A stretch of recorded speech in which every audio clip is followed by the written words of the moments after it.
Hello everyone, welcome back to my channel. John Green, the authors of The Fault in Our Star, had quoted, quote, "Sometimes you read a book and it fills you with this weird evangelical deal and you become convinced that the shattered world will never be put back together unless and until all the living humans read the book." How true are these words for the book that we are going to discuss and learn? The name of the book that can put this shattered world into harmony is The Thinking Life: How to Thrive in the Age of Destruction. It is written by P.M. Forni. The compendium expounded many time-tested principles on how to lead a rich, fulfilled, and a successful life. In this today's world of distraction, this book will open your eyes on why a thoughtful life is necessary for a happy and successful life. In this video, we will discuss 3 life-transforming lessons from the volume which may metamorphosize your existence. This precept may change your life, so hang around and watch the video till the end as it may transform you into a more prosperous person. Please click the like button, share and the comment on the video. If you haven't subscribed the channel, please click the subscribe button. P.M. Forni is a professor at Johns Hopkins University. He lives in Baltimore, Maryland. His work has been featured in the New York Times. He is also the author of the best-selling book, Choosing Civility, The 25 Rules of Considerate Conduct, and the Disability Solution, What to Do When People Are Rude. If you want a copy of this book, please click the link given in the description box below. In the preface of the book, The Thinking Life, the following lines appears, quote, "It is heartbreaking indeed to witness their unwilling sabotage of their own life, because this is what their avoidance of serious thinking amounts to." Unquote. With this highly impactful line, the publication takes you into a thoughtful journey of how to live a considerate and a responsible life. This book contains 12 important life-transforming lessons. Please watch the video. We will be discussing 3 of the most significant life-altering principles in this video. Every chapter of the publication is remarkable and enlightening. Every chapter begins with a quote from the famous personalities. This quote boosts the value of this book. Further, the chapter ends with a question or to-do list which makes us more thoughtful and give us the opportunity to assimilate the doctrine that we have learned in the chapter. The author leaned upon the Greek mythology and the Stoic philosophy to make us understand the point that he wants to make. He had given a very apt example of the choice of Hercules, choosing between pleasure and virtue. The choice of Hercules is a parable. Every day in our life, we also perform the choice of Hercules. If you want to know how we perform the choice of Hercules in our daily life, then read this book. You will understand. Now we are going to discuss the 3 lessons that had changed my life. The first lesson is why a thinking life is important. Socrates, the famous philosopher, had quoted, quote, "The life which is unexamined is not worth living," unquote. If we don't ponder upon our life, then we will be living an impulsive, unhappy, and reactive life. The creative thinker is an examiner of life, always ready to pay attention, interested in everything, constantly asking why, and taking delight in the process of discovery.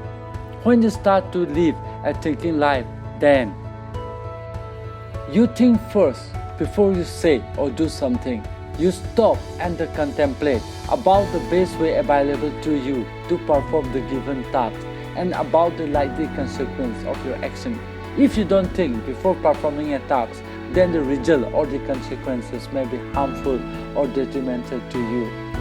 Thus, thinking before saying and acting will save you a lot of trouble. It may result in better outcome of the action that you have taken. You start to pay attention to the world around you. You start to take notice of the world and the opportunity available to you. You won't take action if you fail to notice the available chances. That is why paying attention to what is happening around you is important. because prepare mind, take the opportunity and make the best out of it. You will invest time in serious, uninterrupted introspection and the reflection on your life. When you start to introspect on your life, you will notice the things that have made you into a better person and the action that is obstacle to your progress. You will automatically take the action that advance you and leave the path that will be damaging to you. The second lesson is do few things and do them well. This is a time-tested rule that will turn your life into a joyful and a fruitful life. If you are among those who do a lot of things at a time, then you will lose focus on the job that you are performing. When you lose focus on the task, the resultant work will be substandard. The author wants us to focus only on one or two tasks at a time, so that our undivided attention may be given to the task at hand and the outcome of the work may be of premium quality. The author has stated that the less can give you more of what we really need, of what really matters. Furthermore, if you are a person who say yes to every opportunity or every invitation that comes your way, then you should try to determine which one is necessary, which one is unnecessary. We must have the habit of consciously separating what's important from what is not and allocate our time accordingly. We don't have to say yes to every opportunity that comes our way. Remember, every time we say yes to an unimportant things in our life, then we are saying no to important things in our life. The third lesson is, why is our life precious? Have you ever thought about the reason for it? Being vulnerable makes our life precious. Those you love, your spouse, your children, and your friend are precious. They are precious because they are vulnerable. Epictetus, the philosopher, had quoted that, quote, "Some things are under our control, while others are not under our control. Death is not under our control. Disease is not under our control. Aging is not under our control." We should be prepared for the things that are not under our control, so that if the loss occurs, take the time to grieve, but do not let that be your focus. Adversity is not an aberration, but a fabric of life. We must embrace it as we happily grasp the good thing in our life. Remember the serenity prayer when facing the things that are not under our control. God, grant me the serenity to accept the things that I cannot change, courage to change the things that I can, and the wisdom to know the difference. Unquote. Not only this, there are many other influential lessons like embracing the positive, being proactive, making wise decisions, etc.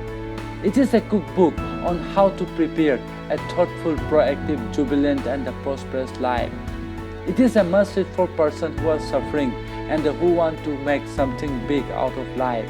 Read it and lead a thoughtful life. Well, that's all for today. Thank you for watching this video.